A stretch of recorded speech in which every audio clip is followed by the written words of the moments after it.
Get your films on with the Blurs. Once an idea has taken hold of the brain, it's almost impossible to eradicate. Unpacking movies has never been more spot on, woke, fire, and just plain lit. They are lit all the time. So if you're unsure whether or not to plop down some cash for a film, check out the Blurs. When a man with a 45 meets a man with a rifle, the man with a pistol is a dead man. Brondo's got what plants crave. It's got electrolyte. You really only need to hang mean bastards. But mean bastards, you need to hang. Don't say you weren't warned. Ridiculous. Here's Brandon and Jeff. Hello, and welcome to another episode of The Film Blurs. I'm Brandon Norwood, aka Hero Protagonist, aka Papi Chulo, aka the true father of Joe's kids, aka the Glizzy King, aka aka Ruff McGruff, aka Mr. Krusty, aka B-Wood the Magnificent. And I'm joined here by... I'm Jeff Stewart, aka Uncle Jeffrey, aka Revengeman Button, aka He Who Remains. And I got a new aka I Am Vengeance. And yeah, we're back at it like a crack habit, you know, like this is I'm excited about our main review today. Like we've been talking about this for the last fucking 24 hours. So yeah, we're yeah, like for all those people out there who complain, oh, the main review is always so short. I was like, all right, well, now we got something for your ass today. Well, before we get started, we'd like to give a shout out to G Fuel. Thanks, G Fuel, for sponsoring the show. If you have an active lifestyle, drink some G Fuel. You know what I mean? You don't have to do cocaine anymore. I mean, you can, but also you can also drink G Fuel. I'll look down on you. Just drink G Fuel. Story about G Fuel, honestly. Like I had a marathon 48-hour edit session this weekend, and like I was drinking G Fuel to stay up and get through it because I had like a deadline on Monday, and I shot the shit on Friday, and G Fuel, like it did the thing. Like it kept me like going, kept me sharp. There was no like come down. So, you know, real world application for people who do tech shit. It was the adrenaline that you needed that turned you into the Hulk. Right. It's like that port in my fucking suit. Yeah. Ah! Roid rage! Vengeance! All right. So let's get into our first bit of news. Fucking Alden Ehrenreich, Kenneth Branagh, and one other person have fucking joined Oppenheimer. David Krumholtz. So out to David Krumholtz. He hasn't been in shit lately. Yeah. I mean, well, no, didn't he have some HBO Max show or some shit like that? I don't think so. I don't know. But yeah, they joined Oppenheimer. Production started on Tuesday. This is the first film to shoot in IMAX black and white. Why? Because that film stock didn't exist until now. Yeah, I mean, good on Nolan for, you know, pushing the boundaries of blah blah blah blah blah blah blah. You know, like we were talking about this yesterday. IMAX is synonymous with Nolan. Nolan's synonymous with IMAX. So like anything that he wants, they'll come up with just for him. I mean, honestly, the whole entire Oppenheimer movie might be an excuse for him just to test out this new film stock. The IMAX film stock's already expensive, so I can only imagine how much this shit costs to make IMAX black and white. Right, because like no one's shooting in IMAX black and white, but now everybody's going to start shooting in IMAX black and white just because it exists now. Yo, man, these big budget movies want to start winning Oscars, man. That's what it is. Well, you know, they need to start being better movies. yeah, basically. Will Oppenheimer be good? I don't know. I guess we'll find out next summer. Yeah, I mean, the first like character image came out. Was it Tuesday? This week? Tuesday. It looks good. It looks hot. but like it's literally just a picture of Cillian Murphy. as J. Robert Oppenheimer. It looked like a noir. Like it looks like they're making a noir, not no fucking movie about Oppenheimer. Right. I mean, but like, hey, I'm I'm here for the ride. Let's see what he does. I will say that I fully expect there to be the little 10-minute opening featurette or whatever, the prologue, because Nolan always puts the beginning of his movies that are all shot in IMAX before, or he makes a little prologue before like the big blockbuster of the year. So like Force Awakens, I think it was like, or not Force Awakens. Was it Force Awakens? I think it was fucking Dark Knight Rises, Right, maybe. right, right. I know I Am Legend, it was Dark Knight.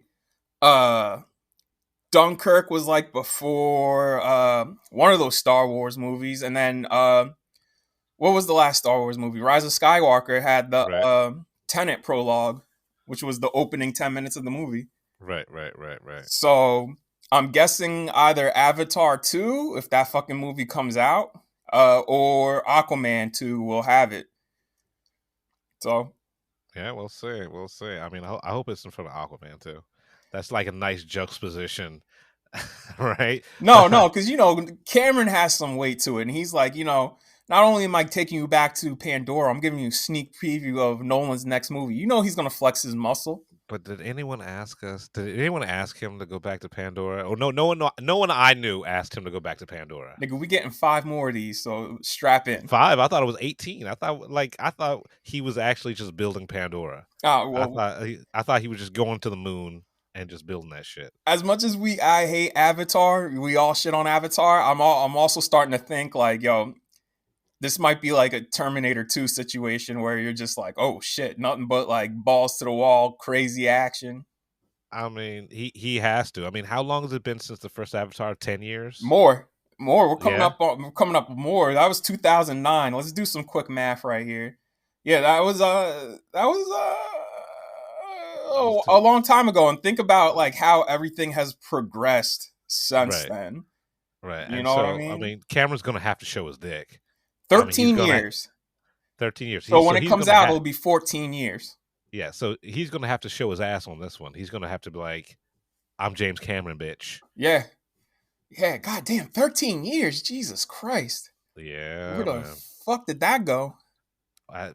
Time is a construct. It does not exist. It is just it is a concept. I'll tell you what this won't do. This won't be a 3D renaissance. Like, yo, that shit will come back for that movie and that movie only, and that's it. Right. Well, I mean, honestly, he's going to have to come up with some new shit. Like back in the 50s and 60s, they used to like rig up theaters with like vibrators and like electric shocks and shit like that to like make it a more immersive experience. I think he's bringing that shit back. I think he's just gonna like you can only see it at that one ride at Six Flags, with the motion controlled seats. Oh, the D box. Yeah. So it's gonna be some immersive type shit. It's gotta be. I Because I mean, what mean, else can he do? even despite the fact that I don't really care for Avatar or whatnot, I still want to see the new one in IMAX 3D. Like, yo, you only go big for Cameron. Right, like I want to see it for the spectacle. Yeah, But if there was never another Avatar movie, I would have been fine. I think everybody would be. I think it's just, it is. I think people got caught up on the visuals, bro. Really, Weren't there some motherfuckers who like tried to start an Avatar cult? some shit like that. Yeah, I was like, all right, you need hugs. All right, well, let's get into our next bit of news, which will roll these two news pieces together. Let me ask you, Jeff, because the Oscars is fucking up right now. So let's start with the first thing, because we forgot to talk about this last week. Do you think Kenneth Branagh should have been nominated for Belfast over Denis for Dune? No, Thank you. no.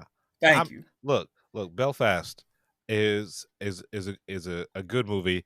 Kenneth Branagh is a good director, but it's to me the best director nod should go to someone who from soup to nuts spearheaded something that was totally new, like to next level. You know what I'm saying? Yeah. Like Belfast wasn't next level. Oh no, not at all.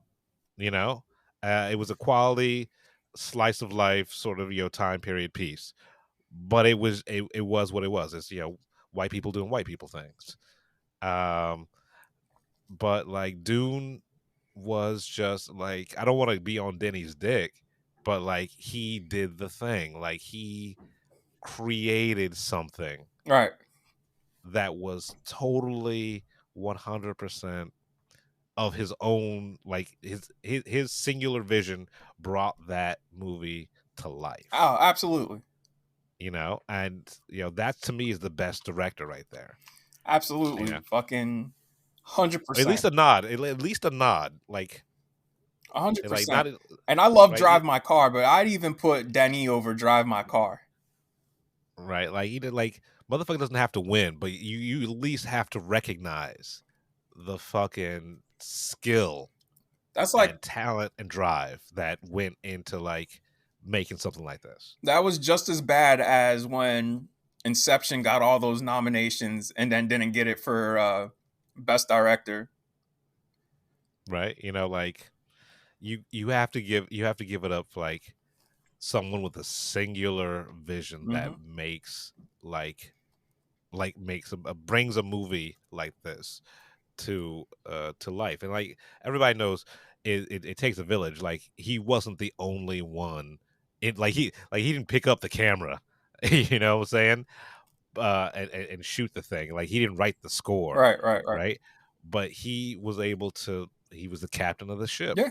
and it was a fucking awesome ship. Well, moving from that into this, 8 categories are getting cut out of the broadcast. And I know they're trying to appease to a certain audience, but that audience they're appeasing to is never showing up. Right. Like the televised Oscars hasn't been a sort of thing or like a big deal, I would say, for like 10 years. Like Yeah. I used to like that would be my Sunday, when I was younger. Like it's fucking Oscar Sunday. This is my fucking Super Bowl. But the pomp and circumstance and like the sort of like all of that like self-congratulatory bullshit, it's kind of in this new dynamic, in this new world we're living in, is less relevant and more kind of annoying. I still love the Oscars. I want to go. I want to win, but I want to like just show up at the Academy Awards, and like because I love movies, and this is, like I said, the movies industry Super Bowl. But for the regular people, no, like regular people don't give a fuck. Yeah, I think part of the problem is they need to start awarding more awards to more popular films. You know what I mean? Like the populist films, like there's certain populist films where I'm like, yeah, like nigga, like give it its due. Like Dune, y'all gotta start nominating more popular films, because if you want people to start tuning in, put in a blockbuster in there, maybe 2. Right. I mean, like it's that fine line though, like because one of the biggest complaints from Middle America was like, oh look, it's a Hollywood elite, and they're if they nominate a whole bunch of art films and shit like that, that's good for intellectuals and people like us who love film in general. Yeah, that's fantastic. But for a dude who's drinking Mountain Dew and they've seen Venom 5 times in the theater, Yeah. like Belfast ain't for them. Yeah, exactly. Exactly. But those are the people you want to like. Those are the people you want to watch the Oscars.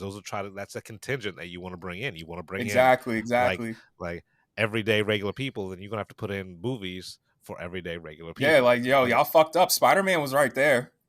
Like y'all should have just right. You should have threw up Spider-Man in there just so you could have got these ratings, bro. Because honestly, you could have took Don't Look Up right out of that motherfucker and threw in Spider-Man. Right, and here's my thing. Like, it may seem like pandering, but they could have 2 categories. They could have best film and best movie, and you know what the difference is between a film and a movie. Yeah. You know, like so. Spider-Man's a movie. Dune is a film. Right. So, like, if you split it like that, then there you go. All right. So, let me ask you a question, Jeff. Yep. What have you watched lately? What you watching? What you watching? I said what you watching? What you watching? What are you watching? I started Bel Air. The reboot? Peacock show. Peacock. The reboot. Or the remix, the reimagining, whatever like that. I'm only an episode in, and I'm going to give it its fair due. I'm going to watch the rest. I think it's 5 episodes in total that have been dropped so far. I see the potential in it, in this first episode. It seems a little too pandering to me. You know, it looks like it's trying to be a little too.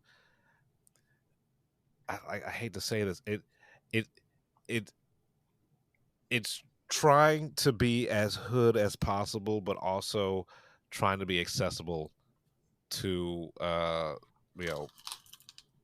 white America. Yeah. I get what you're saying because I watched a movie that I'll talk about that I felt that way. Right. And like it definitely seems like besides Will Smith, right? None of these motherfuckers was from Philly who made this. Well, like I could be wrong. Yeah. Right. Yeah. Like so like one of the first shots, the introduction of Will, we're in his house, right? And he's in a West Philly house. Like if you know West Philly, you'll know West Philly row homes. I've spent more times than I care to admit in those homes, and like it is fucking palatial inside this motherfucker, right? Like they do this nice sweeping shot from his bedroom down the stairs into the huge living room into the kitchen where his mom is and shit like that. And I was like, what part of Philly? Like that's not West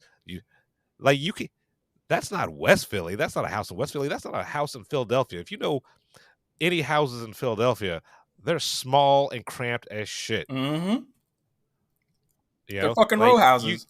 Right. You could have $1 million house in Center City and it's still the size of a shoebox. Yeah. It's just taller. Yeah. And nicer. It's nicer, but that's not West Philly. That's not a West Philly home. No. Right. And like he goes outside and meets his best friend, or whatever like that. And right, that's West Philly. That looks definitely like West Philly. But that interior that you showed me is by far, in a way, that's Connecticut. that wasn't West Philly. And like they try to pepper in Philly slang, like he says John a lot.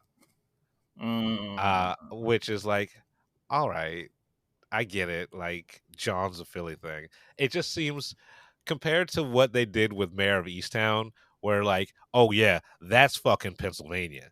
That's Schuylkill River. That's Conshohocken area. That's how those motherfuckers talk. This seemed like I hear in Philadelphia they say John a lot for a lot of things. Let's put that in there. It is mature. I will give you that. Like they say fuck a lot. They say nigga. Like there's no bleeped out hip hop music. All right. So I'm gonna give it its fair due. I can see the potential in it. I really do. But like, I never tried to judge a series on the pilot alone because it took me fucking 3 episodes to really get into Breaking Bad. Right. And then like that became one of my favorite shows. So I'm gonna give this I'm gonna come back next week after watching the rest of the episodes, and I'm gonna give you like, okay, a thumbs up or thumbs down on that. But so far, it's not impressing me. All right, man. Damn. Yeah, I mean, it's like I said, it's the pilot episode. You know, the pilot episode, you know, it's it's always good. It's like it's never as good as the show 5 episodes Right. in is. You know what Yeah. I'm saying? Yeah. Absolutely. So right. So like they're still finding their footing and shit like that. You know, still finding their way. So let's. I'm gonna give it its fair due.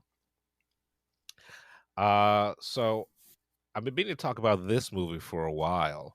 That I randomly came across. It's called Last Looks. It's a detective story starring Charlie Hunnam, Mel Gibson, and Lucy Fry. Oh damn, that sounds direct to video. Yeah, it is fucking. It is direct to video because I love movies about Hollywood, right? Mm-hmm. And this is a detective story. It's set in Hollywood, but this was a little too quirky for its own good. It's a little too just like it's like it's one of those things where it's whimsical enough to be annoying, but not whimsical enough to be enjoyable. You know what I'm Yes, I know saying? exactly what you're saying. Right? Like That sucks. it went it went like the characters are all quirky and shit like that. Fucking Mel Gibson looks like Colonel Like Sanders. it's trying to be like a Uh Joe Carnahan movie. right. But like it should have gone full tilt, like with the weird. Right. The like the detective story is lukewarm at best. That's a Uh shame. there's there's a fucking so like they break like there's a twist at the end which makes no fucking sense. And it's like, oh, so we went through all this shit. Like spoiler alert, we went through all this shit and fucking the bitch ain't dead. Right? So now we just get to see like assholes in Hollywood. Okay. Yeah. You Yeah. know, like I mean, I appreciate Mel Gibson fucking going just real big and scenery chewing with this, but it just wasn't enough. And you know, Charlie Hunnam, I always want to call him like fucking something else. I mean, he was good, like, but he's never been bad. Right. He's just Charlie Hunnam. Right? It's like he's just He's Jax. right. Yeah, he's Jax. That Jax nigga's Teller. Jax. Yeah, Like, nigga, you right. Jax. Yeah. So Yo, I'm gonna go it's up to him and say that shit. Nigga, you Jax. yo fucking Yo, Charlie. Sam Crow, baby. Sam Nigga, Crow. you Jax, nigga. You ain't never gonna be nothing but Even Jax. even when you Ken Arthur, you Jax. Fucking. So yeah, Last Looks. I think it's on HBO Max. It's inoffensive, right? So like, if you happen to fall asleep watching one movie and it rolls into this movie, and you wake up like halfway through it, you know what I'm talking about. Because I do that You know almost exactly every what night. I'm fucking talking about. I fucking nod out every night doing that shit. Right? Right, like it's like, all right, I was watching Jack Reacher. Now I woke up watching this shit, but it's not interest. It's interesting enough for me to keep watching, but not interesting enough for me to like to go to the beginning and rewatch like Yeah, the shit you from the roll beginning to over see and what turn happened. your TV off. It's like, all right, fuck it. I can't go back to sleep anyway. Let's see where this goes. So that's last looks. It is based on a book. It's based on a novel, and hopefully the novel is much more interesting than this. Damn. Speaking of Jax Teller and Sam Crow, I started rewatching The Shield. Oh, word? You're not Alright, gonna finish Better Call Saul? Was You're not gonna finish Better Call like? Saul? Yeah, I'm gonna finish Better Call Saul, but I want to be in the right place. I want to spend a whole entire weekend. Like I've been watching like The Shield on and off for like the last couple of days in between me doing other shit. But like for Better Call Saul, I want to be there. Like fully in it. Fully All in right, it. all right. Yeah, this you could. Yeah, you saw it before. You put it on the background then. Right. Yeah, but like I just wanted to, because I'm on this whole entire Walton Goggins kick. Because like I fucking love that motherfucker. That motherfucker's gonna be in the new Fallout show. Yeah, no, like after I saw about the new Fallout show, I was like, yo, let me catch up on my Walton Goggins. And let me say this, Walton, if you're listening, I want to go on adventures with you, man. I want to go and solve crimes across the country in a fucking beat up van. That's the show I'm pitching to whatever network's gonna And pick it you have up. to be your 'Cause that character. You got to motherfucker be just Billy from Righteous Gemstones. right. He's got to be Billy from Righteous Gemstones. Through like every state, he has to be a different character from a different like show he's So been in. So like Billy, the Billy, principal from Vice Principals. vice principal, the prostitute, Oh, the tranny. the Yeah, the the transsexual transsexual prostitute. Oh, prostitute my bad. from We can't say that anymore. I'm sorry. right, right, or Transsexual. the trans That prostitute. what's the dude's name? Who What? fell in love with her? Oh fuck, I don't know. Like, Tig. oh god, It was yeah, Tig. Tig, yeah. Um, it like yeah. So, but I started rewatching The Shield just because of my love of Walton Goggins. And that show still fucking hits, man. Like we've said this before, it is one of the best. Like the last episode, the last 10 minutes of the last episode is some of the best TV that it ever has been, right? But just watching this show in its entirety, like it because it's been like 6 or 7 years since I've actually sat down and watched The Shield, and it's still fucking it's still Right. relevant. It's still like the Shield started the anti fucking hero. You would have no Walter White. You would have no Marty Bird without No Don fucking Draper. no Don Draper without Vic Yeah. Mackey. You know, And Tony. and the fact They that came out the same what? time. Tony and Vic. Tony and Vic. And it's super fucking violent. It's super fucking gruff. It's fucking dirty. It's like all the shit I love, Right. you know. And the story, it because Kurt Sutter, like, He's a sick fuck. He wrote one of the most disgusting episodes of that show. We talked about it before. Not going to talk about it again. right, You know what episode right. I'm talking. I just like season 3 because I always thought that happened in season 5 thought it was season or season 4, 4. but it's season 3. Right? No, that's season 3. That shit came in season 3. Oh, it was like, oh, no, Aceveda, no, yeah, man. Jesus Christ. Christ. But like, and the Shield ended perfectly. Yeah. So yeah, that's where I am right now with that. I'm on season 3, and it's just some really, really just like hard hitting cop drama. And it's the blueprint for like your anti-hero shows today. So let's move on from that.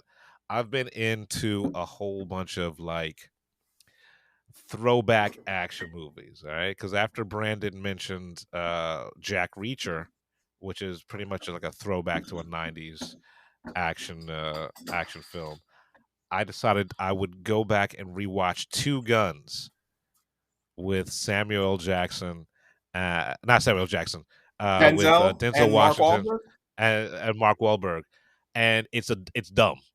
It's dumb as fuck, but I love that it. movie fucking sucks. Right? It's dumb as fucking. But like, I will stick around a bad movie to watch a bad movie if the chemistry between the leads. Yeah, that's an overall better movie than Uncharted. Yeah. It really is, because Two Guns, like I said, it's the leaps in logic and shit like that are just fucking Grand Canyon big. Yes.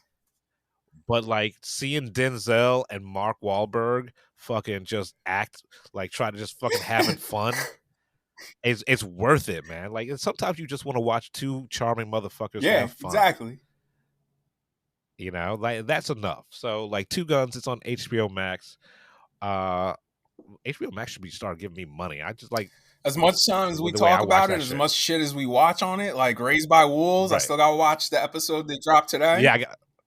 Yeah, I still gotta start. Oh, you haven't started it? Nah, man, because like I haven't been in the right mindset, man. That shit is too heady. You can't casually watch Raised by Wolves. You know? I do. Yeah, like you're smarter than me. Then. I'm not smarter. I'm just Um, I'm different, dog.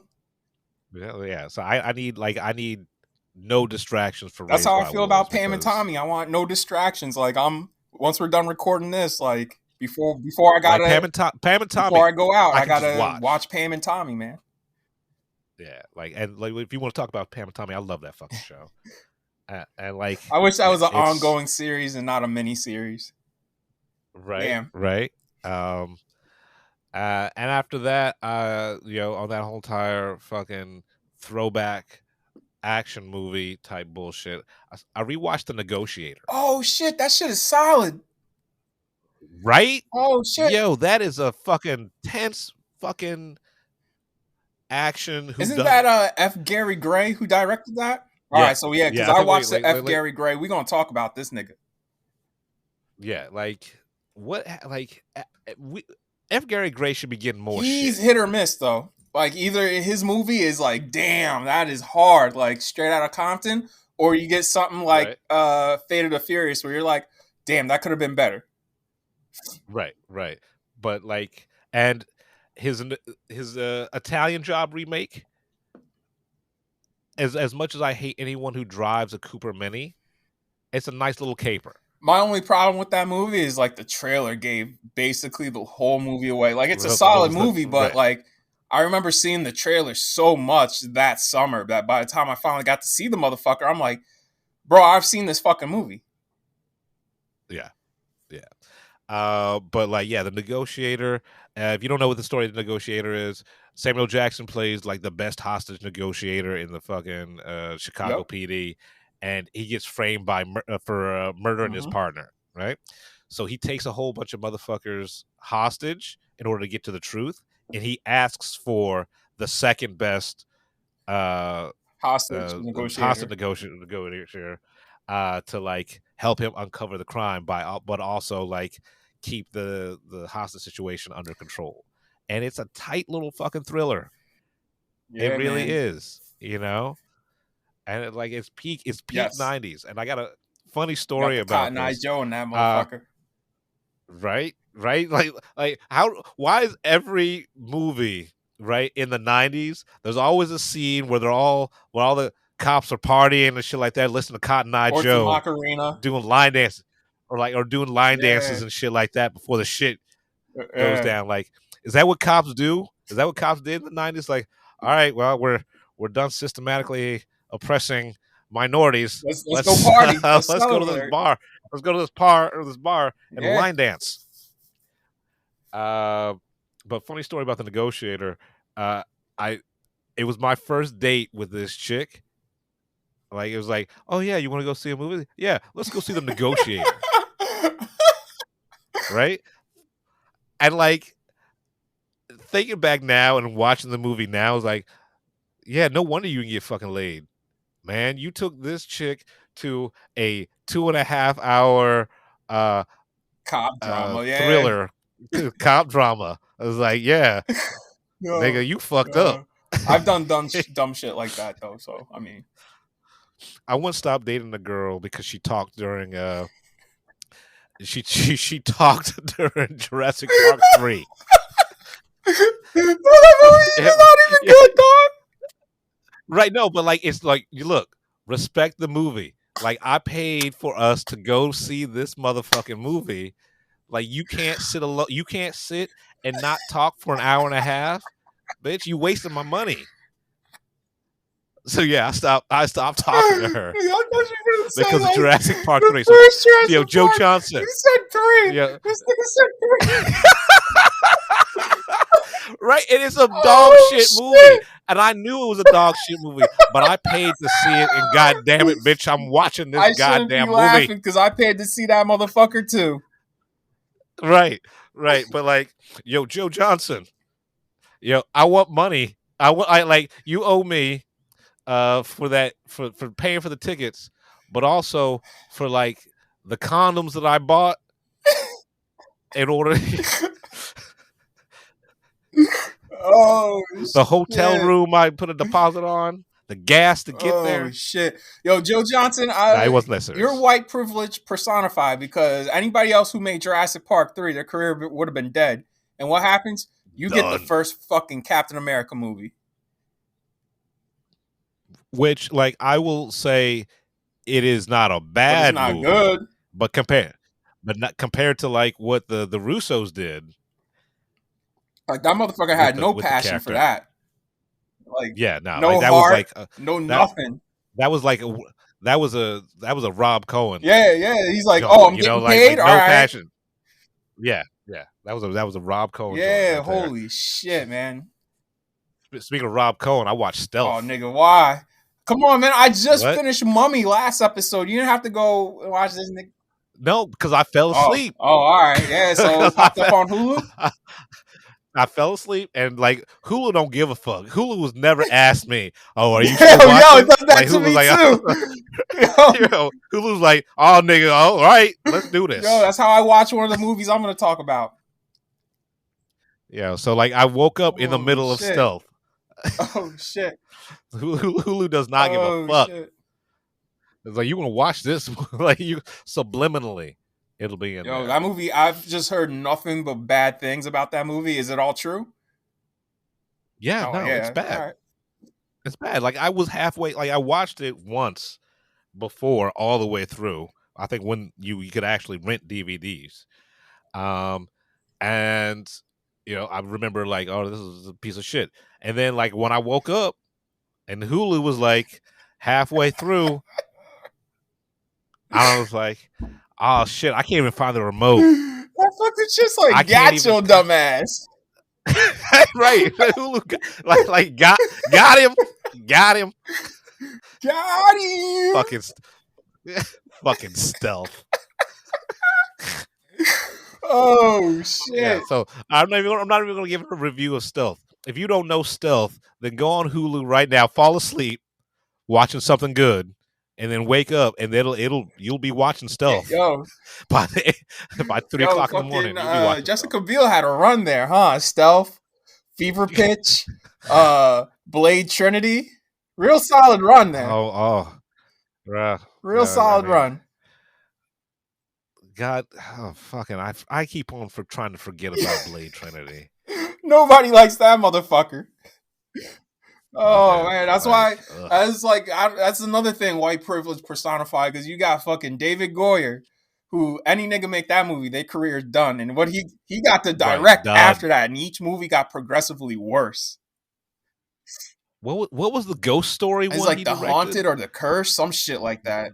That shit, I yo. gotta look this shit up because that shit was Yo, horrible. all of them shits were horrible. Like, this dude directed like 2 more movies, and I was like, bro, how does he keep getting chances? He's like the right, like he's like the old Simon Kinberg. Yeah. Everyone knows how we feel about Simon Kinberg, but like he's a quality writer. Yes. He's a really good writer, but like directing, no. Let's see and he's written a whole bunch of shit. All right, so let's go through his Blade Trinity, The Yeah, that shit Invisible, the That's the Unborn. one. The Invisible is the one like with Yeah, the teenager, And then The Unborn's the that one dies. with the chick from Sucker Punch. I don't think I even saw The Unborn. Yeah. Those are. no. I saw them all because of Netflix. You know what I'm saying? You get bored one day, you're like, oh, okay. And this was like early Netflix before they put up like anything worthy of note. Right. Like when they were still experimenting with streaming. Yeah. You know, you could still get DVDs and shit like that. Exactly. So So that's what I've been watching. Besides, Gemstones. Watch that shit. Like, if you're not watching Gemstones, watch Gemstones. And season finale this Sunday, baby. Season finale this Sunday. It's gonna get wild. But I do like, before we move on to what you've been watching, I want to go back to what we watched, last week. And we had this conversation yesterday. I want to bring this up, so if anyone's listening, they can make this happen. So, spoiler alert for the season finale of Peacemaker. The Justice League shows up at the end, right? And it's actually fucking, Jason Momoa and Ezra Miller with like, Silhouettes of stand-ins. Wonder Woman and Superman. Right. And I like, the more I think about it, the more I'm like, they could have gotten Henry Cavill in there. He would have fucking jumped at the chance to get in there. And I just want to say, Henry Cavill deserves another chance. I in think the cape. I want to see him. We did have this conversation yesterday, and I definitely think Ben Affleck deserved to make his Batman movie. It's just they put too much faith into the wrong person, and it was the wrong person making all the decisions, and that's not entirely on Snyder himself. That's on, right, as we talked before, Kevin Tushihara. He was a dude who absolutely should not have been running the studio because he clearly had no idea what the fuck he was doing. And it's evident in the movies that got made. So right. I mean, just because you can manage and run Batman the Ride, doesn't mean you should have Batman the Studio. I think the lowest point of his tenure during Warner Brothers is Justice League, that the theatrical cut that got released. Right. That basically says everything about every decision that nigga's made. Like, yeah, I mean, fuck it. But Henry Cavill, they don't know what to do with Superman, clearly, and they don't like him as Superman because I guess he just has the association of Snyder. You know what I mean? But no, he's a good Superman. But listen, you have a whole ass studio that hates that director. You know what I mean? So, wait, WB doesn't hate Snyder now, right? Oh yes, they do. Yeah, because he Snyder cut. Yeah, I get it. But yeah, so but if anyone at WB is listening, fucking give me Superman. I got a script. I got a whole trilogy for Superman. And Henry Cavill. Let's get it going. If you listen to this, if you're done playing Dungeons and Dragons or going to the Warhammer factory, let me and Jeff do the new Superman trilogy. Also, Henry Cavill, come back because when we're not shooting and blocking and hitting your marks, we'll do some nerd shit. Doing all the CG shit. Like, I'm gonna be working out with you, bro. Like, me and you will be like the dynamic duo punching niggas through school buses. And when you're not working out with him, you'll be playing Magic the Gathering with me. All right, then. All right, there we go. Now, what have you been watching? Piggybacking off of you, because you've been praising Gemstones, which rightfully so. I'm gonna say Euphoria. Watch Euphoria. This week's episode with the play, that shit was wild. Where the play was basically a play about all the main characters' lives done by one of the other main characters. I was like, oh, this is fucking wild and messy. And oh, really? That's meta as fuck. It is. It's fucked up, is what it is. And once we get this Sunday's the season finale, and the fireworks are gonna fly, man, because bitch is unhinged right now. You know what I mean? And the only one thinking clearly is Rue, because she ain't on drugs no more. So, ooh, boy. I cannot wait for the third season, I'll tell you that much. So, Euphoria. God damn. Hope we don't have to wait another 3 fucking years for this show to come back. Now, it got greenlit for a third, but it got greenlit for a fourth as well? Just 3. Just like Rice's Gemstones, they only got renewed for 3. So... okay. Moving on from that, I wanted to, because I was so hyped to see this fucking Batman movie. I bought during Christmas the 4K box set for the new Apes trilogy, which is Rise, Dawn, and War. And I watched all of them over the weekend. I forgot how cool Rise got at the end. Like, the entire third act is the escape from the zoo that they're being held in, and it's just, even before that, like, the character drama is so well written and so good, and once they're set loose, like, that shit just goes balls to the wall. Like, I forgot these niggas took like the iron bars off the gates and used them as spears. I was like, yeah, I forgot about this shit. Like that, and then the whole sequence on the Golden Gate Bridge, like, god damn. That whole entire Apes series, I did not expect it to get as hard as it did. Like Yeah, as good. and what I noticed watching them back to back was, and this is what makes the trilogy beautiful. All three of those movies stand on their own, and but at the same time, they set up for what's to come. Like they plant the seeds right at the end of the movie. Like here it is. This is what the second movie is going to be, and then the next movie picks up literally right where the other movie lets off with the map of the virus spreading. And Dawn, Right, right.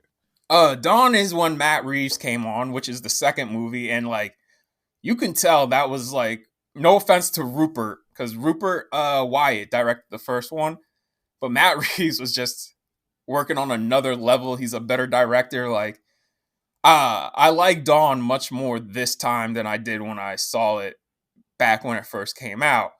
However, I still think Dawn's a little too slow at points. Like it Okay. I get what they're doing. It works, but like, damn, there's parts of it where I'm like, yo, can we just please move forward? And the movie to me doesn't really take off till Koba attacks the humans, where that whole sequence where it's just like, yo, especially that oneer on the tank, and the tank is rotating. It's a rotating oneer, like on that tank is insane. Right. Yeah, they had Yeah, they had a nigga, a fucking monkey riding a horse, jumping through fire, shooting them fucking M16. Like, I can't be too mad at the motherfucker. Like, goddamn. But like, yeah, rolling right from that into war, and it's just like, yo, war's on a whole nother level, man. Like, war's in like the best movie in that trilogy. And that you could tell, like, between Dawn and War, you could tell that Matt Reeves had all the control that he wanted on War versus Dawn, because I know he came into Dawn at the last minute because Rupert left. Right, and right. War's nuts, bro. Like, that is on every level just operating on so many different levels, allegorically, metaphorically. It's just well done all around. Even the effects, like, yeah. War is high theater. Like, and it still has the honestly, big like, set pieces. Like, the set pieces are bigger than in Right. this than they are in the Batman. Yeah, definitely. But like, this is like because Matt Reeves, he started off, he did Cloverfield, He right? started off doing Felicity And with like, JJ. And Cloverfield was his big but like movie. Cloverfield was his right. And like, as I rewatched Cloverfield a couple of weeks ago, and it's, as found footage goes, it's okay, it's good, but you never expected anything from him just based on Cloverfield. Right. You know what I'm saying? He Right? did the And then like when he Let got the Right One In remake, Let Me In, which was actually really solid. You know what I mean? It's not better than Let the Right One In. No, but rarely is a remake of a foreign film better than the original film, but the least you could ask for is at least as good. Right. And that's one of the few ones where I tell people, yeah, watch it. Yeah, no, I don't have a problem with that. Like, because the nerd in me always gets pissed off when I hear they're doing a English language remake of a foreign film. But like, I was like, I'm watching it grumble. I was like, okay, all right, he did it. They did it justice. So, if you have a 4K setup, like a 4-play TV and a 4K Blu-ray player, this box set, like the picture and the sound is fucking incredible, and it gets better by each movie. So by the time you get to War, that shit has some of the best picture I've ever seen. Like, so cop it. HBO Max, and Hulu. Well, on Hulu, I watch Black Rain with my brother. Yeah, with Michael Douglas, Sean. Yo, fucking! I love that movie, you know man. what? Lo and behold, this was a nice primer for the Batman. You know what I mean? So, because it's a hard-boiled detective story. Like, yo, like noir's coming back, baby. It never went anywhere. Motherfuckers just weren't doing it right. HBO Max, I watched a lot of Batman shit for obvious reasons, because I watched the Tim Burton Batman on Hulu. And then I went to HBO Max. I watched Batman Soul of the Dragon, which is like this Bruce Lee Batman story where it's like the Dirty Dozen in like the 70s with Bruce Lee. It's crazy. Okay. The ending, if it had a better ending, I would recommend it. But like Injustice is a great watch. The movie, What, yeah. Injustice? I I liked hated Injustice a lot. Because I was a fan of the comic, I was a fan of the video game, and the story for Injustice the movie seemed like real No, like weak sauce. I like what they did. I bought what was going on, why Superman would turn and go evil much more in that than I did in BVS. Like, oh yeah, I thought definitely, this was 100%. Like, it was well done for how long it was and how compacted it was. Like, it was well done. Like Injustice, I enjoyed Injustice. So continuing on my Batman kick, they have the Long Halloween in 2 parts, and I read that graphic novel a long time ago. Still have it. So I watched it. It's a solid adaptation. Did it need to be 2 parts? Probably not, but solid. yeah, I mean, it's literally they cut nothing. I don't. They cut Yeah, very little. they from the did cut comic. some things, And I but think not a lot. right, and I think that's the problem with this is that they didn't cut enough and make it more streamlined. It did not need to be 2 parts. But we'll come back to the Long Halloween in our main review. So because it's Black History Month and this is the last episode of Black History Month, I wanted to get some films in for Black people, for us, by us. I finally cracked open my 4K Blu-ray of Menace to Society that I got over the Thanksgiving break. Criterion did a bang up job with that shit. Like, goddamn, like, yo, again, if you have a 4K player and a 4K TV, cop this set. And that movie's a masterpiece. It's only like an hour and a half. Like, no excuses. For the first time, because it was on HBO Max, the first time ever, and I love the filmmaker, Gina Prince Blythewood. Like, she is a fantastic filmmaker, just all around. I finally saw Love and Basketball, and I'm mad and embarrassed it took me this long to see this fucking movie. To be honest with you, I've not seen Love. Yeah, all right. Well, I mean, right on HBO Max. It is great. It's a good, solid 2-hour, like, sports drama romance. Like, the characters actually have deep pathos, you know what I'm saying? Where you're just like, damn, it gets tricky at points. And then rewatch one of my all-time favorites, because how could you not? New Jack City. I love this movie. Oh, fuck yeah. Rewatched it, because it's Black History Month. It's our apex right here. And then I watched a F. Gary Gray movie I've always been meaning to see, called Set It Off. And Set It Off feels made for white people. It is not well written. Yeah. I think they needed a better director than F. Gary Gray, but I applaud them for putting 4 Black women in a movie like this back in the 90s.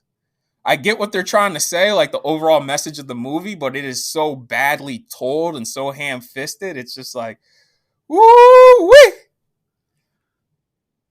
Yeah, I mean, and also for the time that it came out, it was progressive, But now, like when you have lady bosses out there like doing big things in Hollywood, this seems sort of And this is what I mean. Like, either you get F. Gary Gray, who's like at the top of his game, or you get the F. Gary Gray who's like, yo, I'm here to get a check.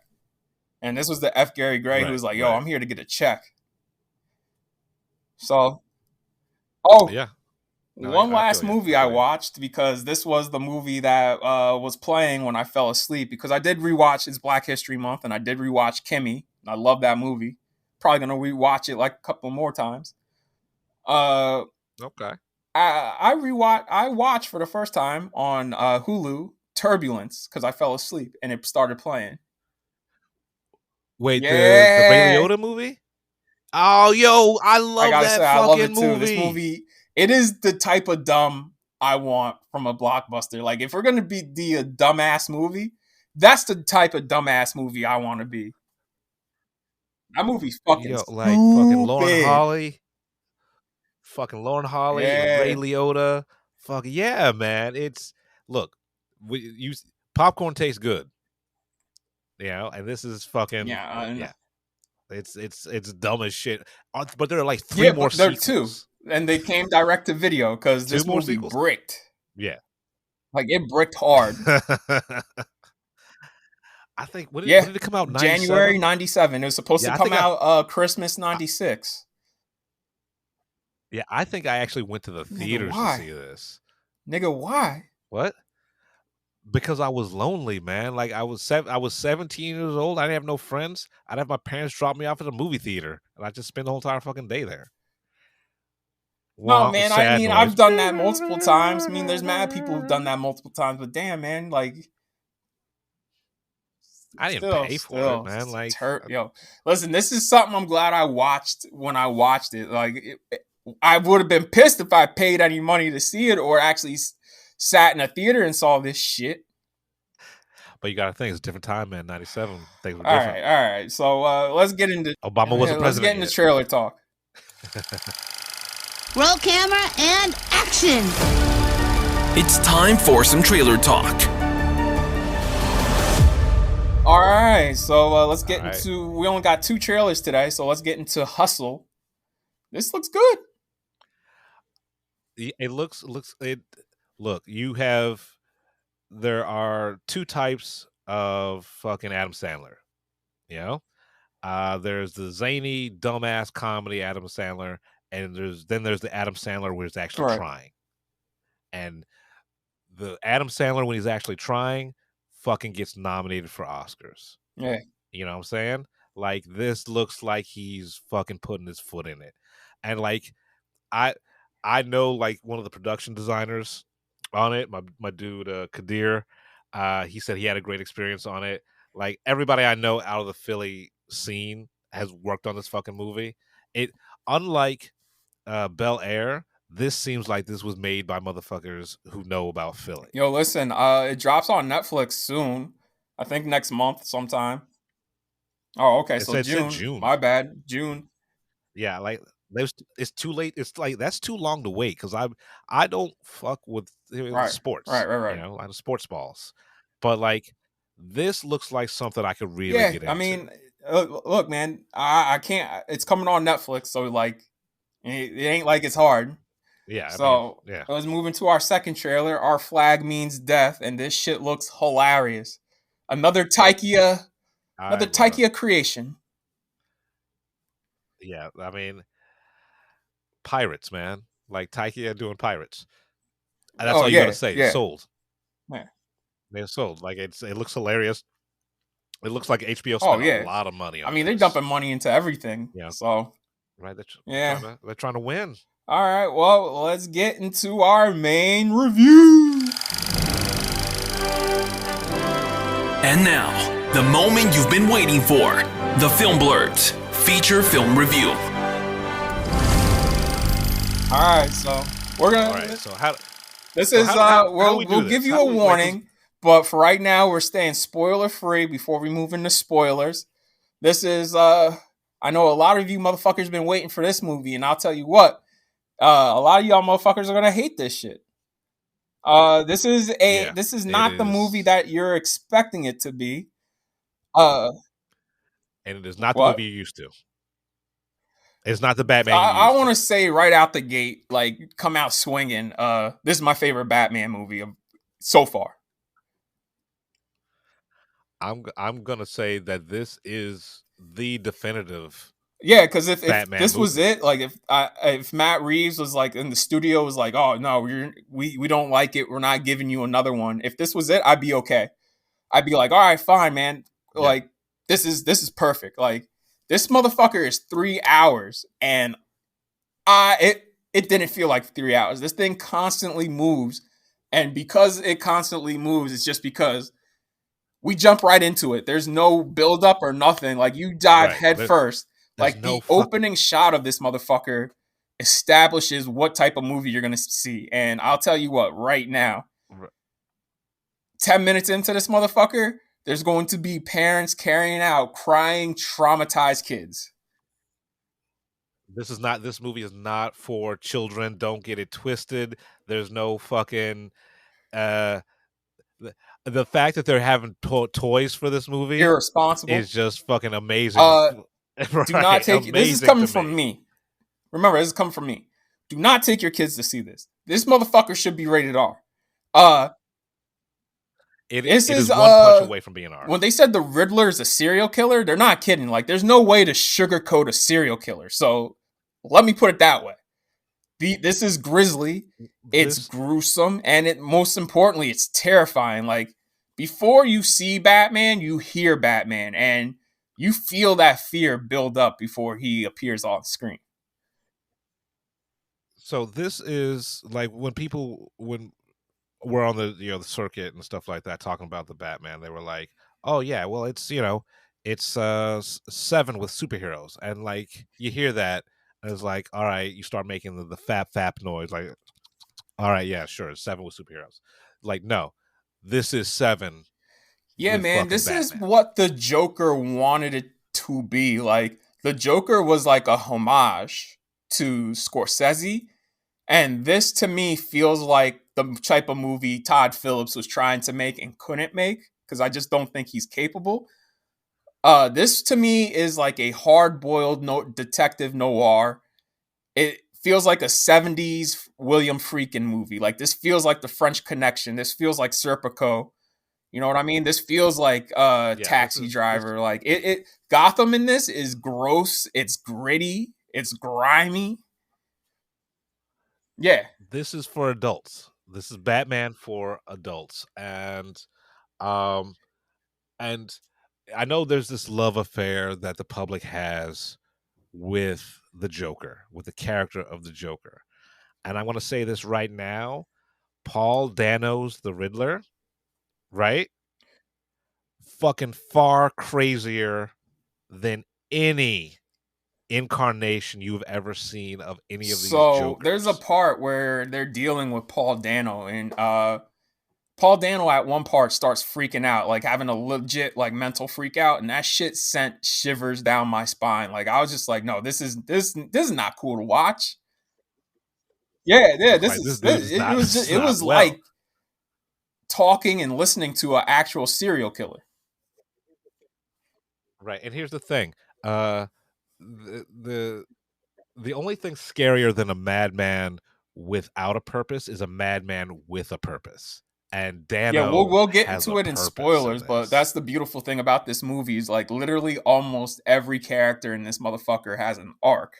And again, we'll save that for spoilers, right. But continuing off of non-spoilers, I like the look of this movie. Like, a lot of it, and you could go back and watch the trailer again because I noticed it in the trailer now that we've seen the movie.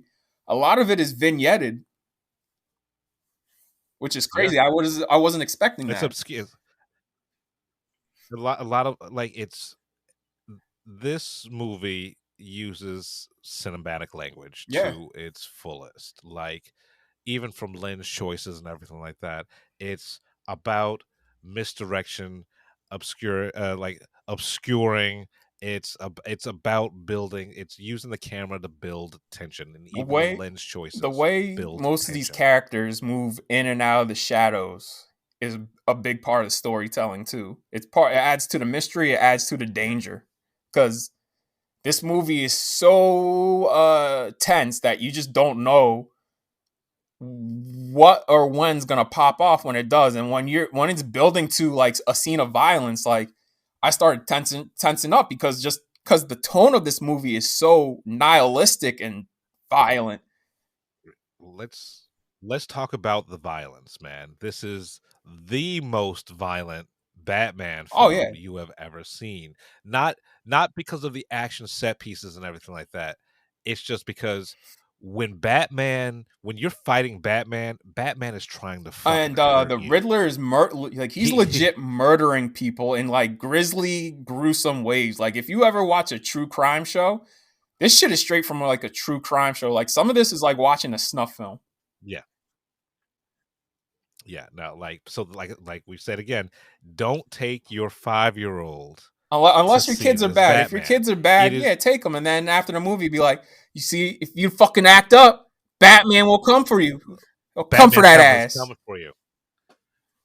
Because like very rarely in like the cinematic incarnations of Batman has he been portrayed as the boogeyman as effectively as he is here. Like you see Yes. why they Yeah. fear him in this. He literally is he's Yeah, a I want to monster. say, Robert Pattinson is giving a very great nuanced performance. Like this is one of the most this is one of the greatest low-key performances I've seen where he's playing someone who's broken and most of the things that he's feeling from scene to scene are in the eyes. You know what I'm saying? Like you have to look at his eyes. Yeah, and there's no like Bale gravelly Oh yeah. voice bullshit like that. It seems like when he's talking as Batman, it's organic. It feels like all right, he's not trying to put on a voice. It's like when he puts on the cowl, that his personality changes. He becomes Batman, so it doesn't feel like he's putting Yeah, let's on get this straight. airs. Bruce Wayne in this movie specifically, what they get right is that Bruce Wayne and Batman are literally two separate people. Like, Right.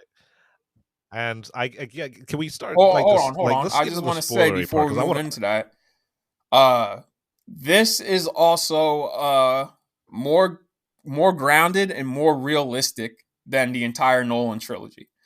Like, this is so smaller in scale and scaled back from what you guys are used to. Even like the Tim Burton ones are kind of bigger in scale than this one. Like the final set piece is like maybe like half of what they do in like a set piece in Nolan's trilogy. Yeah, yeah. Uh,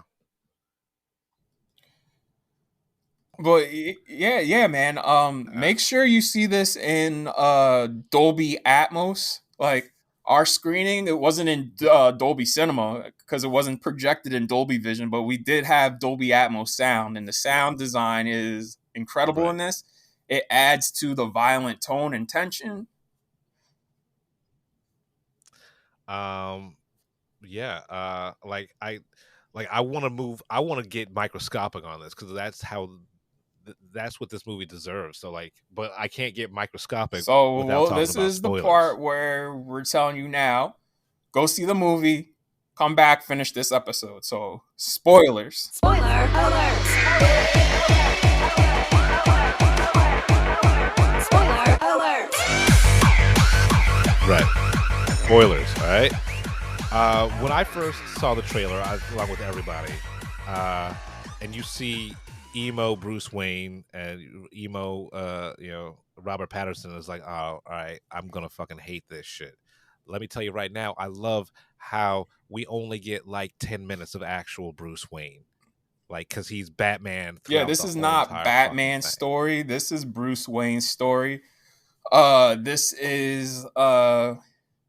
is Batman's story because Batman has an arc. You know what I mean? He starts off like almost just as bad as the Riddler and moves into being a hero by the end of it because he realizes Yeah, he has to become yeah, more than vengeance. Because that's what everybody calls him. yeah, They yeah. call him. They don't even call him Batman. They call him Vengeance. But like by the end, he is a true hero, and that I'm a sucker for this type of shit. Like when at the end of the movie where he's helping that little girl into the helicopter and she won't let go of him, Yeah, right? that's I was cinematic like, language, oh man. shit, that tug on my that tugged on my fucking heartstrings right there. It's like, oh, Matt Reeves, It you did took the Matt damn thing. Reeves 5 years to Um, make this because this was announced halfway through the production of War. And once War came out, we all knew he was doing this movie. And that was War was a while ago. So it's been 5 years since this was announced. And I can see why it took so long just because this script is so thinly detailed. Like everything counts, everything matters. I want to talk. You can't talk about this movie, and I'm going to bring up two things without talking about the ancillary characters. All right, the characters that surround Batman. starting off with Zoe She's Kravitz's basically Catwoman, the lead of the which movie too. right, yeah, like she is the Yeah, best Catwoman there ever has been, and this is the first time that Catwoman and has some nuance. Like that agency, that that that you know, story that they and do for nuance. her is taken right from the Long Halloween. But they do it in Yeah, such a yeah, smart and great way that it's honestly better than when they did it in the Long Halloween. yeah. I mean, a lot of this movie owes The Long its Halloween. due to the La Halloween, like Falcone's relationship with the The Wayne family and Maronis everything like that. versus the Falcones. Yeah, the The whole mob war. Falcones, It yeah, is straight from the Long Halloween, but they made it darker and just more like right. vicious. But yeah, but I love how like Zoe Kravitz's Catwoman isn't just eye candy. She's just not there to propel the story. She is her own character. Just happens to like her mission Yep. aligns with Yep. Batman's, and that's it. And then you really can't talk about this movie without talking about Jim Gordon, which Jeffrey Wright, once again, he may be Jim the best Gordon. Yeah, he was incarnation of talking like Jim me. He kept Gordon. calling everybody man. He's like, I don't know about this man. I was like, damn, this nigga talking like me. Right. But it's a true partnership between Right. And Batman and Jim Gordon, he right? They're starts off the solving this movie, he fucking trusts him, but not fully trust him. And by the end of this movie, like that trust is fully right, formed. right. They are And that's what solving makes the this movie fucking beautiful is case like it is a together. true detective story. Like this is when Batman is the world's greatest detective, which they play on that in the movie through great dialogue with the Penguin. This is a detective story. You see him doing like investigative work, looking through files, trying to put Right. the pieces together. But he's still trying to figure out, like he's still trying, like he's not the world's greatest detective yet, but he's on his way. And like there's some, he fails, and like there's humor in here, but the humor is organic. Like when the Penguin goes, "Who taught you Yeah. Spanish?" Right? That whole entire fucking theater fucking cracking up. This is Um, what I want to get into is some of the themes of the movie. What I love is like this this basically my whole thing with Batman, because I took a class like a little after the new year. It was an online class called the Psychology of Batman, and I said in this into because we all had to introduce ourselves in this class, and I said in the when I introduced myself, like Batman is inherently an insane character. This guy is a billionaire. He could get the best therapy in the world. He could get the best treatment in the world. And instead of using his money for good, he puts on a suit and beats the living shit out of criminals. Like he's a psychopath. And this movie addresses that head on. Like, yo, not only does Selena say this to him, but also this is like the Riddler's MO is like, yo, I had nobody. I grew up in an orphanage. You grew up with money. You had a butler who took care of you, who raised you. I didn't have shit. Like they put white privilege front and center, and they make that part right. of that white privilege and how that stems from white male rage, which I was surprised. Yeah, I mean, I don't want to, on that note, like they established that Batman is fucking crazy in the first 5 minutes with his voiceover, with his journal. I was like, oh shit, they made the Riddler crazy. and Batman are literally the same sides of the coin. Right. Yeah, different. Like the different Riddler is sides of the same basically coin, yeah. John Doe and the Zodiac Killer and Jigsaw rolled into one. Yeah. And like the Riddler's army is pretty much the same they're motherfuckers that incels. stormed the Capitol. Right. They're just like angry white men. Like motherfuckers are gonna hate this movie. Like if you like Batman for all the wrong reasons, and then you're gonna hate this movie. If you're like, yeah, he goes around and just beats up criminals and stuff like that, if that's the kind of person you are, I you're love gonna hate too this that movie. even the black female mayor even says to Bruce, like, hey, your parents really did a lot for this city. Like, why aren't you helping? Like, we need to talk about this. Right, like And what that's have you what I done? hopefully Right. that will build up in this trilogy that they're doing, is showing Bruce actually fighting crime on both sides of the coin, using his business and Wayne Enterprises and his influence to start wielding his money and power for good and start rebuilding the city in that way. But then at night, do only so much as the law can, and Batman is outside the law. He can do Right. whatever the fuck he wants. So hopefully that new trilogy explores that dichotomy. And I want to also real quick talk about the investigation, because Batman is partnered throughout this movie, because if he's not working with Gordon, he's working with Catwoman, and it's a nice triptych, or that's how you say that, right? Triptych. Yeah, triptych. That comes together at the end, where at the end of the movie, it is Gordon, Catwoman, and Batman like taking down crime, and it mirrors the Dark Knight, because the Dark Knight did this as well, because the Dark Knight was also influenced by the Long Halloween. And in that book and in that movie, throughout the movie, it is another triptych. It is Gordon, Harvey, and Batman. And this is like the same thing. I think this also does escalation much better than the Dark Knight. Like, the reason why the Riddler exists is because Bruce reared his head as Batman. And shit progressively gets more and more nutty for the entire city. Not just Batman, but for the entire fucking city. Like, you don't know who the fuck's gonna die next.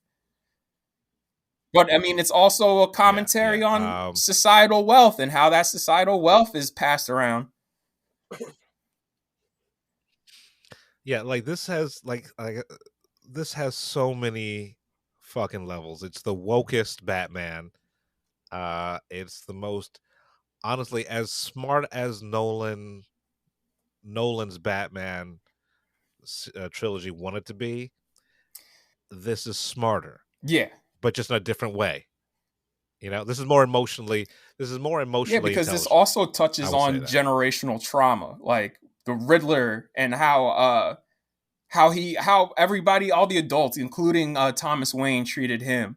How Alfred really failed Bruce as a mentor. You know what I mean? Like he fucking taught. In this version of Batman, he's not trained by fucking ninjas. None of that bullshit. He's trained to be a street brawler. He doesn't know martial arts. He just knows street fighting. Right. By Alfred. Alfred taught him how to fight. Motherfuckers. And like, you feel those hits, you feel those shots, and like when Batman takes off his suit and you see like the scar tissue on Bruce, you're just like, Jesus Christ. Like, it looks like he's been at war. Like this, yeah, like we said earlier, this is one punch away from being an R-rated movie. Just because of how like the violence, like because it's that controlled rage that Batman has, and sometimes he can't control it, and you see it. You see he's like, fucking, all right, I'm just hurting motherfuckers, because hurt people. Right. Well, real quick, get back to the generational trauma. I want to say that also affects Catwoman, because Catwoman, I don't want to give it away, because we'll get into some more spoilers in a minute, but like, she has a big role in a big reveal of the story, and that also plays into like what drives her and what traumatizes her. And so we'll get into these spoilers now. There's 2 actors who have been left out of marketing and promotion for a reason. And again, if you haven't seen the movie yet, please turn this shit off and go see the movie, because this movie works so well because they've hidden so much of it. Like, they are literally holding back. This is they're on IMDb now. They're listed, so like, but they're not in any of the so the John Turturro is Carmine Falcone, and Peter Sarsgaard is the Gotham DA. and Yeah. they're in it because they have big roles. I mean, Peter Sarsgaard, it is a small but sizable role, and then John Turturro is like the backbone. He's the backbone He of this came out of fucking nowhere. movie. Like Like he came his character is he literally came out of like nowhere. the puppet master. Yeah. You can't talk about the villains without talking about uh This the is Penguin. an origin story for Colin Farrell. this version of the Penguin. It's showing his rise to power. Like I feel like that's going to be the arc of this trilogy. Like I know he's getting his own fucking TV show on HBO Max, and Colin Farrell's going to produce it. But like this is my favorite version of the Penguin, and Colin Farrell's having the time of his life playing this role. He is owning. You can't. He's unrecognizable. And the Penguin is involved in the biggest set piece of the film, because the biggest set piece of this film is the car chase. Yeah, I want to talk about that shit, right? And also talk about the menace, of Batman, because like you kind of feel sorry for the criminals. No, but like just like the fear, you feel the fear of the criminals, and so when that scene happens with the chase, right, and the Penguin gets in the car, I'm like, and he sees the Batmobile starting up, I wanted to yell at the screen, "Run, nigga! He's coming after you!" Yeah, well, I mean, this is like He's gonna everything get in this you. movie. This shit is no holds barred. This is straight from a William Friedkin movie. Like, yo, this was a combination of the car chase from The French Connection and the car chase from To Live and Die in L.A. And with a little bit of Ronin. With the POV shots, sure. But Right. there's a car crash in here during that chase that is fucking violent as all hell. I was like, Jesus Christ. It's Like, God violent damn. and claustrophobic. But like, I love how they shot it, where the main subject of the car chase is the Penguin trying to get away. Because usually in these car chases, you focus on the hero and where he's going, like that. Like, no, we're focusing on the Penguin trying to get away from the Batman, and that's where that tension comes from. It's like, where the fuck is he coming from now? He's like Michael Myers. What's Batman's crazy like Michael is Myers most of that in this was shit. practical. Like the when the Batmobile jumps through that fucking big fireball, that was actually a fucking car going through a fireball. Yeah, I mean, It's in the violent. Like Batmobile, when it starts up, you first saw feel it, like that pictures of it. violence in the engine. Right. Like all the other Batmobiles, I love all the Batmobiles for different reasons, but this one is just like this movie. It is built for one thing: to go fast enough for him to catch up to you, so he can beat your ass. I mean, shit. I want to say this is going to be probably a Batman for a whole generation. Like I can see, like I said, I can understand why this took Matt Reeves 5 years to make, because not only is this 3 hours, and mind you, Warner Brothers wanted to put out the 4-hour version of this, but this is getting so many spinoffs. Like we're getting the Penguin spinoff, we're getting a spinoff of Gotham City Police, and potentially a Catwoman spinoff that Matt Reeves will be involved with himself. On top of developing 2 more movies, like I really do think this is going to like be a fucking generational Batman, like hands down. Yeah, like this is this generation's Batman.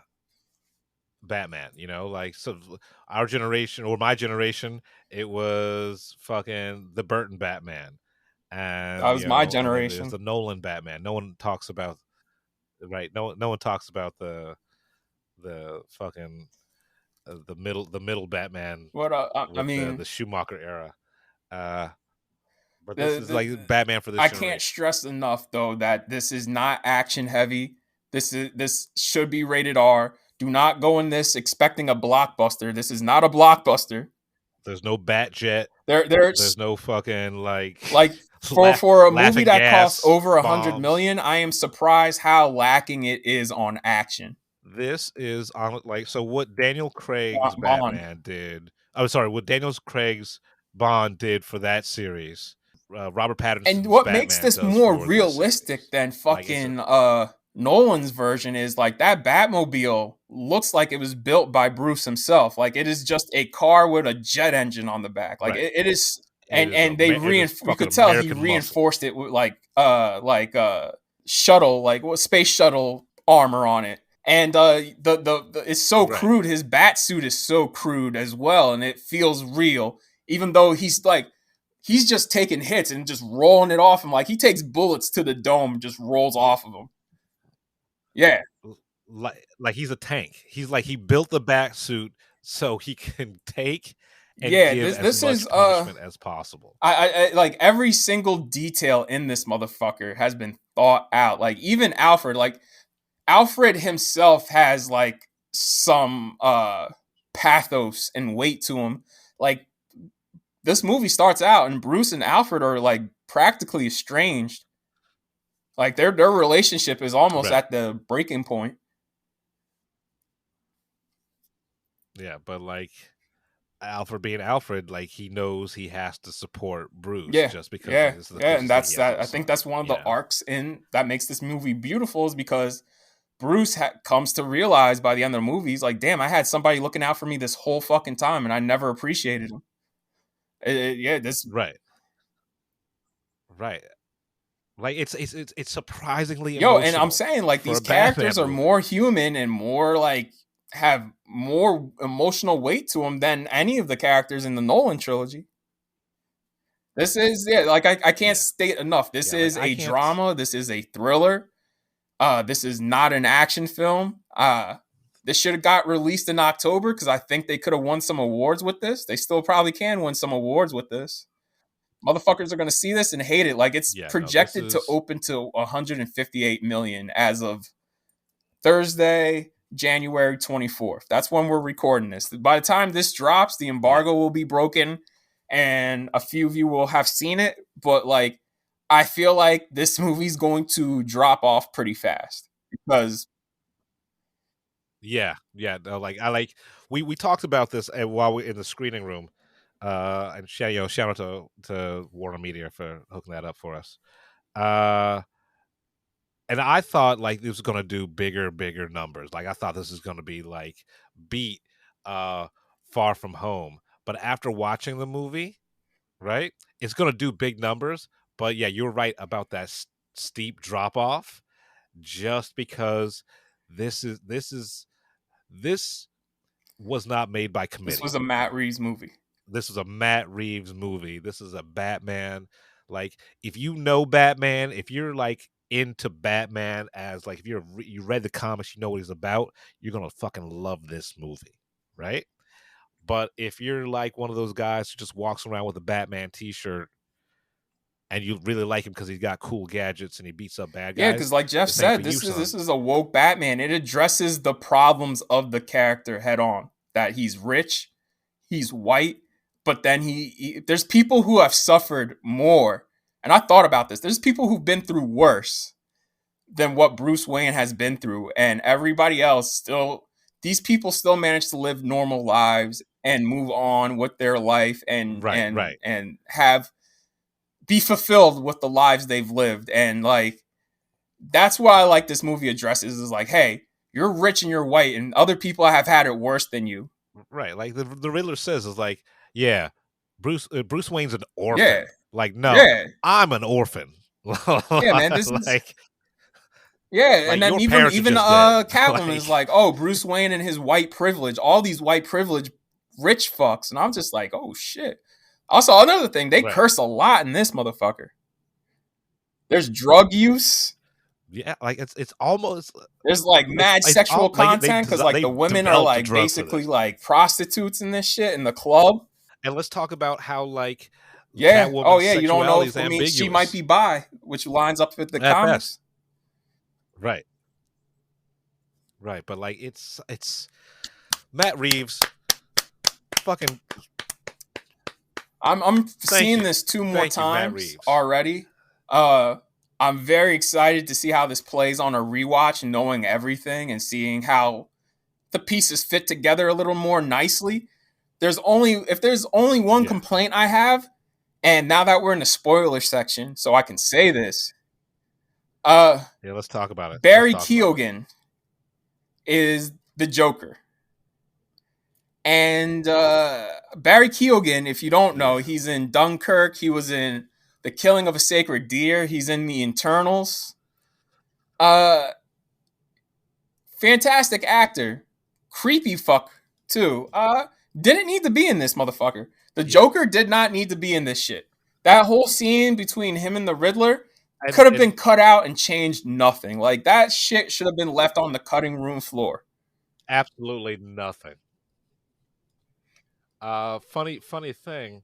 Like, I was on IMDb looking up the Batman for this, and they don't have Barry Keoghan listed as the Joker. He's listed. So that's as wrong, Officer because in the Stanley credits Merkel. he's listed as unseen Arkham prisoner, which is the Joker. And I was just like, guys, it's the Joker. You could have cut that out. There was no need for that. I know that this comes from the test screenings, because they tested this movie pretty heavily. And obviously, once you see the movie, you understand why they tested this so much.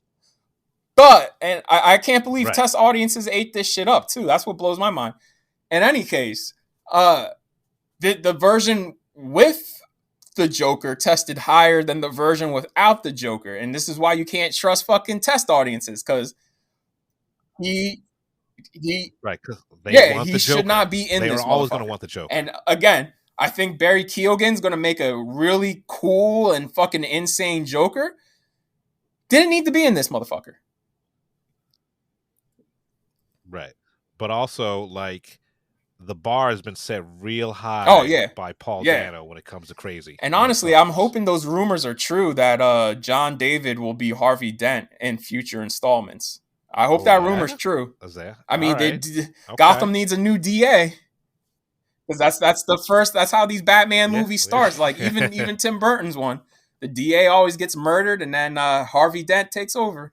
Right. By the way, I can't recommend this enough. Go see this in a theater. Do not take your kids unless you hate them. Yeah, this is a movie cinephiles. by a film lover for film lovers. This is a crime thriller. This is a noir. This should be remembered in award season. Right, and this is you can tell this is made by someone who understands. This is actually a true noir, because it doesn't have a happy ending either.